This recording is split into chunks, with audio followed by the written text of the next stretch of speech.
Muito bem, estamos de volta com mais um vídeo do canal Professor e a Doutora. Hoje um vídeo extremamente sério, com bastante dúvidas que surgem, as pessoas não sabem o que fazer, que é sobre interdição. Um tema extremamente importante que raras vezes você assiste no YouTube em qualquer vídeo por aí. E hoje a doutora Emanuele vai tratar desse assunto que eu tenho certeza que você tem que assistir até o final, porque de alguma forma vai lhe tocar. Estamos felizes também e já vamos falar por quê. Roda a vinheta. Muito bem, doutora Emanuele. 1000 inscritos, quem diria, né, doutora? É um marco. Começamos aí para desestressar. Sim, um marco muito importante que a gente nem imaginava, né, professor? A gente queria fazer um canal aqui de cunho realmente educativo, que pudesse ajudar muitas pessoas, né? Mas nunca foi com intuito financeiro ou com algum número na cabeça, né? Um jeito simples de falar dos seus direitos e de outras coisas. De outras coisas mais, exatamente. Então estamos surpresos positivamente e muito felizes, né? A gente gravou um short de agradecimento, né? Sim. E que tá lá, o Instagram da doutora sempre fica no final dos vídeos, mas dá uma reforça aí no teu Instagram. Me sigam no Instagram, é @emanuelsc.adv, lá eu trago alguns outros vídeos também da rotina da advocacia, algumas dicas da advocacia propriamente, mas o professor também vai deixar o short aqui no YouTube, né, professor? Sim, muito bacana, obrigado e obrigado. A gente tá muito feliz, né, a gente realmente montou o canal para desestressar, levar conhecimento, e que as pessoas possam entender, né? A impressão que passa é que as pessoas estão entendendo. Isso é muito importante para nós. Então continue compartilhando aí nossos vídeos, dê um like, se inscreva. Mas se não gostar do vídeo, não dê like e não se inscreva, tá? Vamos combinar desta forma. Sim. O nosso vídeo é um vídeo sério, o nosso canal é um canal sério, a gente não sabe até onde vai chegar. E a gente também não fez muitos planos. Se Deus abençoar, a gente vai chegar. Se ele achar que a gente tem que parar em algum momento, a gente vai parar. Por enquanto a gente está a toda prova, porque tem tema que não acaba mais. E hoje, um tema, doutora, que raramente nós temos muitos profissionais competentes, né? Que na área de advocacia, que poderiam falar desse tema, como outras áreas também, mas mais trazendo para o direito. E eu vejo poucos vídeos, pouca gente falando do tema.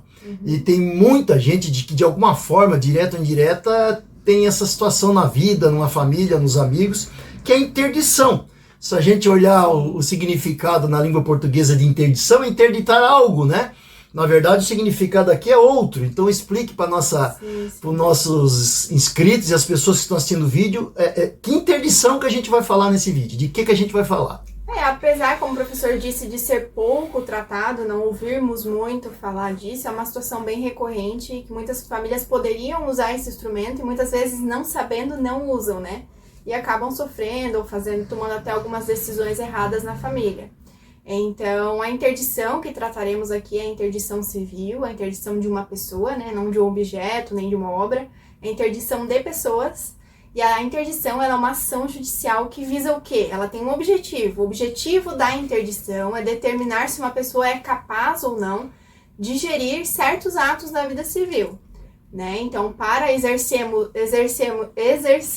a cidadania, nós precisamos todos os dias tomar atos da vida, né? Pagar uma conta, tirar dinheiro em banco, comprar casas, comprar carros ou vender bens, né?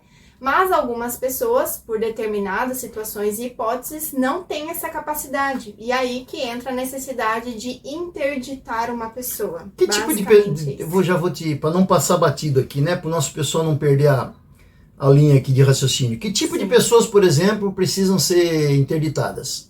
Nós temos várias hipóteses hoje previstas na legislação e que também são aplicadas na jurisprudência. Uma delas, por exemplo, professor, são os ébrios habituais.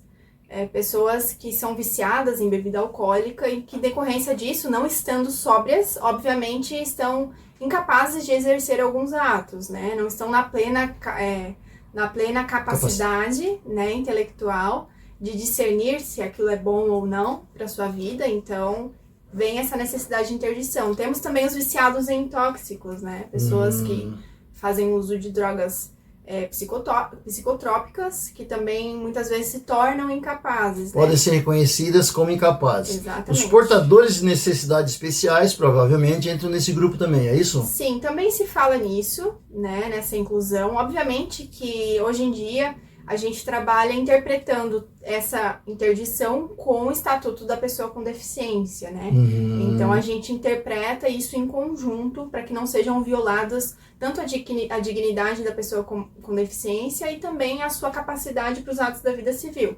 Hoje nós não falamos que as pessoas portadoras de necessidades especiais são absolutamente incapazes, porque não são, né? Claro, claro. Elas são relativamente incapazes, então para muitos atos, obviamente elas são capazes, isso tem que ser avaliado caso a caso. Então, nem sempre uma pessoa portadora de necessidades especiais, ela é incapaz e precisa ser interditada, ou seja, ter um curador. Tem que ter um laudo, enfim, para qualquer caso precisa ter um laudo pericial de profissionais habilitados, médicos, etc, etc. Exatamente. Para as pessoas portadoras de necessidades especiais, a regra é que elas são capazes, né? Então, poucos casos são exceções que a pessoa realmente necessita ser interditada e ser representada por outra pessoa, né? Nos outros casos também precisa da perícia, né? Isso, na drogas, o viciado em bebidas alcoólicas e outras coisas. Todos eles precisam, obviamente, de laudos, é isso, Sim, né? essa ação judicial, ela é acompanhada por um perito técnico que vai, obviamente, acompanhar um imparcial, né? Um perito imparcial, que ele vai avaliar caso a caso, realmente se aquela pessoa é incapaz mesmo para aquele ato ou não, né? A pessoa, obviamente, só será interditada para o ato que ela realmente é incapaz, né? Para algum outro ato que seja capaz, ela vai ter pela liberdade aí de exercer o seu dia a dia. E outro caso, professor, a gente tem o pródigo. O que seria o pródigo? Todo mundo já ouviu falar aqui do filho pródigo, da Bíblia, e tem certa similaridade, que é aquela pessoa que dilapida o próprio patrimônio, ou até mesmo o patrimônio da família, né? Então, não tem a capacidade de gerência de patrimônio e tudo mais. Nesses casos, quando realmente se detecta uma incapacidade para isso, também é possível a interdição. Então, muito bem explicada a situação das interdições, né? De maneira breve, eu acho que todo mundo entendeu. Vamos falar do processo propriamente dito, então, doutora. Como é que funciona todo esse processo? Qual é o papel do advogado? Enfim, no que pode facilitar aí a vida das famílias, das pessoas? Dá uma apanhada geral sobre isso aí. O processo de interdição, obviamente, ele é um processo complexo, né? Até porque a gente precisa de perícia e tudo mais. Mas o processo, ele é montado por um advogado que vai acompanhar esse procedimento. E dentro do procedimento da ação de interdição, nós também temos o acompanhamento do Ministério Público. Então, por se tratar de uma possível incapacidade, o Ministério Público acompanha esse processo do início ao fim, zelando, né, pela integridade e pela dignidade dessa pessoa que talvez será incapacitada. Então, neste processo se busca fazer a prova dessa interdição e o juiz, ao final, vai determinar a extensão dessa incapacidade e também para quais atos essa pessoa está declarada incapaz para os atos da vida civil. Neste mesmo ato, também é importante deixar claro que o juiz nomeia um curador. Então, não é só a declaração da incapacidade da interdição. É a declaração da incapacidade nomeando uma pessoa responsável para representar essa pessoa incapaz. Então, essa pessoa que será o curador, ela tem responsabilidades jurídicas perante essa pessoa representada, né? Então, tudo que ele vir a fazer, ele precisa prestar contas anualmente ao juiz, né? Todos os gastos, eventualmente, se for nesse sentido, levantamento de dinheiro em banco, tudo isso precisa ser informado ao juiz anualmente, com prestação de contas, para que isso seja avaliado pelo juiz, né? Para garantir a proteção da pessoa, né, interditada, principalmente, a dignidade dela. E, eventualmente, caso essa família veja a necessidade de vender algum bem ou de comprar algum bem, esse representante não poderá fazê-lo sem a aprovação do juiz. Então, precisa ser feito um requerimento, né, um pedido de alvará judicial, para que o juiz autorize tanto a venda do bem em nome dessa pessoa interditada ou a compra de um bem também, se for usar algum bem depositado em juízo e tudo mais. Uma pessoa que não é parente, que não é da família, pode ser nomeada como representante, enfim, de repente um portador de necessidades especiais, ou a pessoa que é viciada, ela não tem um parente próximo, mas ela tem os direitos. Sim. Alguém pode ser nomeado para representá-la? Como é que funciona isso, doutora? Existe uma ordem de preferência, né, professora?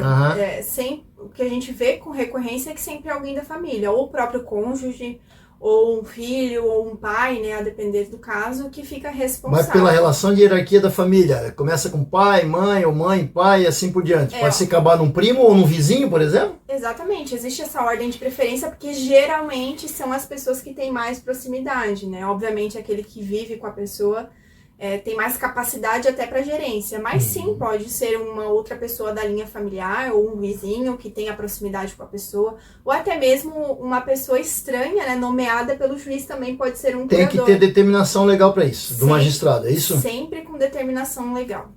Muito Nada bem. sem determinação legal. Outras duas causas, professor, de interdição, que a gente acabou não falando, que existem pessoas que transitoriamente não são capazes, né? Por exemplo, aconteceu um acidente de trânsito e uma pessoa ficou em coma. Sim. Né? A pessoa que recebe rendimentos em conta precisa também pagar as suas despesas, pagar as despesas de hospital. E quem vai cuidar disso durante esse tempo, enquanto a pessoa está hospitalizada em UTI, sem capacidade para esses atos, né? Então, nesses casos, também temos a interdição para incapacidade temporária.